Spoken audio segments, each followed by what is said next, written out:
الرحیم السلام علیکم ورحمۃ اللہ وبرکاتہ۔ عرش کو ہلا دینے والی دعا۔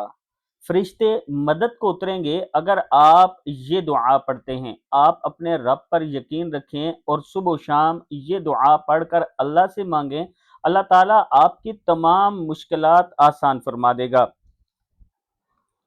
دعا ہے سبحان اللہ و بحمدہ عدد خلقہ و رضا نفسہ و زینت عرشہ و مداد کلماتہ۔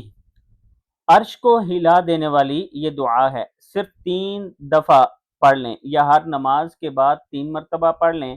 اللہ تعالیٰ آپ کی مدد فرمائے گا اور آپ کے جتنے مشکل کام پھنسے ہوئے ہیں، حل نہیں ہو رہے، اللہ تعالیٰ وہ حل فرمائے گا اور اللہ تعالیٰ خاص کرم فرمائے گا۔ اللہ تعالیٰ ہم سب کو نیک کام کرنے کی توفیق دے اور اللہ تعالیٰ ہم سب کی ایمان کی حفاظت فرمائے اور اللہ ہمیں تقوی عطا فرمائے کہ جب بھی ہم اس سے مانگیں اس ایمان اس یقین کے ساتھ مانگیں کہ اللہ آج ہی عطا فرمائے گا۔ آمین۔